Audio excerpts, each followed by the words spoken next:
दिल्ली की रानी। एक थी रानी। क्योंकि राजा की मौत एक हादसे में हो गई थी, रानी को ही राज्य संभालना पड़ रहा था। रानी का नाम था रानी रश्मिवती। रानी ईमानदार थी और प्रजा की सेवा में लगी रहती थी। एक दिन उसके दरबार में 3 नौजवान आए, रमेश, सुरेश और दिनेश। कहो, क्या सहायता कर सकती हूँ मैं तुम्हारी? हम आपके दरबार में काम करना चाहते हैं ताकि जनता की सेवा कर सके।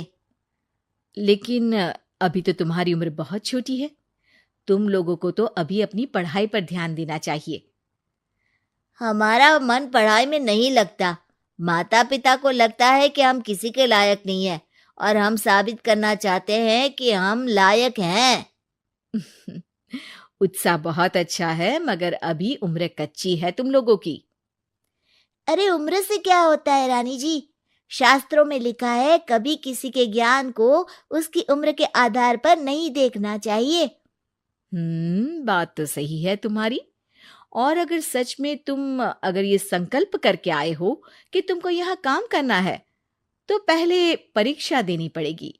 3 परीक्षा, एक शारीरिक परीक्षा, एक बुद्धि की परीक्षा और एक देशभक्ति की परीक्षा।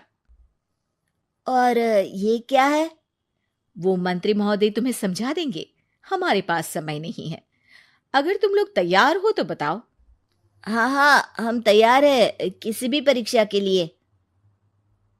मैं भी तैयार हूँ कुछ भी कर गुजरने के लिए। तो ठीक है मंत्री जी, आप इन तीनों की परीक्षा कल से ही शुरू कर दीजिए। जो आ गया रानी साहिबा। अगले दिन से ही तीनों की परीक्षा शुरू हो जाती है। पहले शारीरिक परीक्षा, यानी किस में कितना है दम, ये देखेंगे हम। क्योंकि शरीर में दम होगा तभी तो प्रजा की सेवा में दम लगा पाओगे। हमें क्या करना होगा? वो पेड़ दिख रहा है, जो सबसे पहले चढ़ेगा उस पे दरबार में नौकरी पाने के अवसर उसी के बढ़ जाएंगे। मैं चढ़ता हूँ। अरे रुको रुको, गिनती गिनने दो। 1, 2, 3। 3 की गिनती के बाद रमेश और सुरेश भागकर पेड़ के पास गए, मगर दिनेश आराम से पेड़ के पास गया।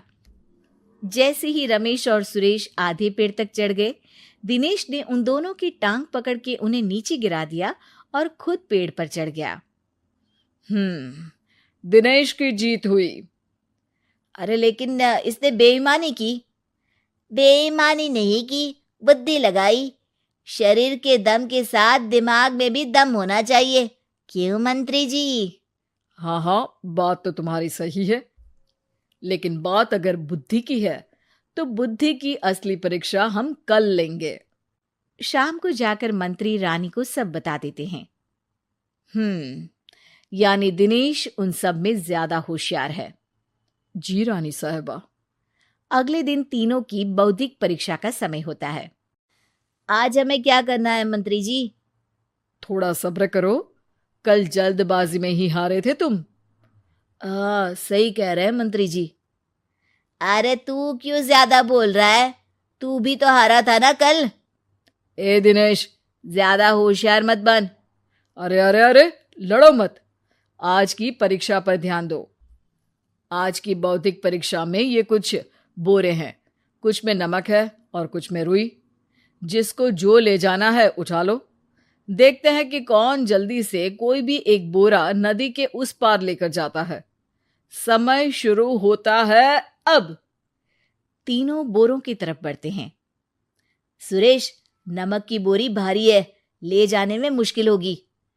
हाँ हाँ, सही कह रहा है, रुई हल्की है, हम दोनों रुई लेकर चलते हैं। अरे भाई, मैं तो नमक लेकर जाऊंगा।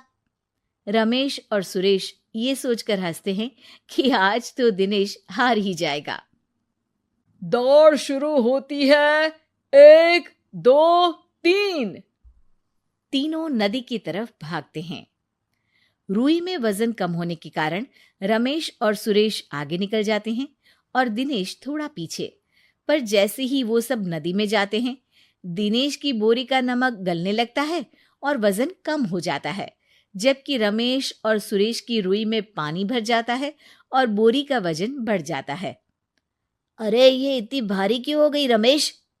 अरे मुझे क्या पता, शायद जादुई बोरी है। अरे लगता है कि हम बेवकूफ बन गए। बने नहीं हो, तुम हो ही बेवकूफ। इतना तो पता होना चाहिए कि पानी में नमक गल जाएगा। दिनेश का पूरा नमक गल जाता है और बोरी खाली हो जाती है। वो जल्दी से रेस पूरी कर लेता है।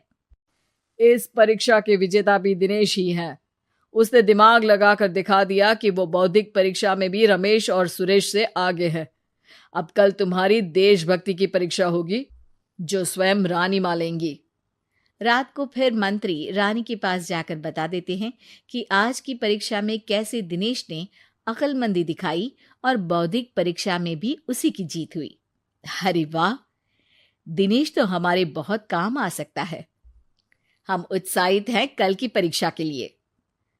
वो तो ठीक है रानी साहिबा, लेकिन हमने सुना है कि पड़ोसी राज्य का राजा आकाशदीप हमारे राज्य की सीमा में घुसपैठ कर रहा है। ये तो चिंता की बात है। हमें जल्द ही कुछ करना चाहिए।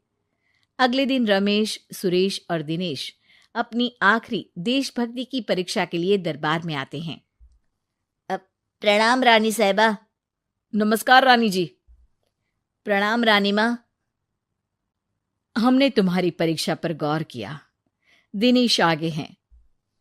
हम तुम तीनों में से किसी दो को ही दरबार में काम दे सकते हैं। किसी एक को आज जाना होगा।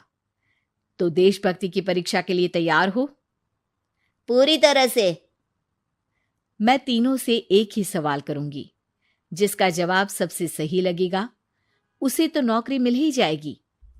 फिर दूसरे सबसे सही जवाब देने वाले को भी काम मिलेगा। आप लोगों का समय शुरू होता है अब। ज्यादा सोचने का समय नहीं होगा। जो मन में पहली बात आए उसका जवाब दे। तो सवाल यह है कि तुम इस मिट्टी के लिए क्या कर सकते हो?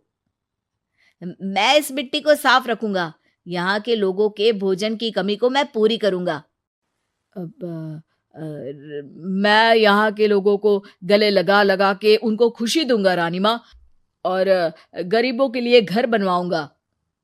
मैं इस मिट्टी के लिए किसी की जान भी ले सकता हूँ रानी माँ। मंत्री, दिनेश को एक तलवार दो। जी रानी जी। दिनेश, पड़ोसी राज आकाशदीप की जान तुम्हारे हाथ में है। जाओ, अपना काम पूरा करो। आज रात को तुम उस पर हमला करोगे जब वो सो रहा होगा। दिनेश वहां से चला जाता है। रानी मां, ये आपने क्या किया? अभी किया नहीं है मंत्री जी। आप आकाशदीप को संदेशा भिजवाओ कि पड़ोसी देश का एक कातिल रात को उन पे हमला करेगा और दिनेश को पकड़वा दो। अरे, ये आप क्या कह रही हैं? और क्यों कर रही हैं आप ऐसा? राजा को लगेगा कि हमने उसकी मदद की, उसकी जान बचाकर। वो हमारे राज्य का पीछा छोड़ देगा और हमारा एहसानमंद हो जाएगा। और दिनेश का क्या होगा? इस राज्य को दिनेश जैसे शातिर और लड़ाकू लोगों से ज्यादा जरूरत है, ऐसे लोगों की जो लोगों को खाना खिलाने की और खुश करने की बात करे। और ये गुण सुरेश और रमेश में है। इन्हें नौकरी दे दो।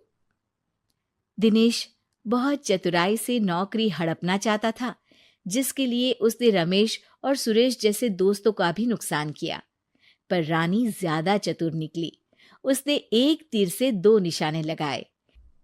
दिनेश जैसे खूंखार युवक को राज्य से बाहर करवा दिया और पड़ोसी राजा आकाशदीप को अपना एहसानमंद कर लिया।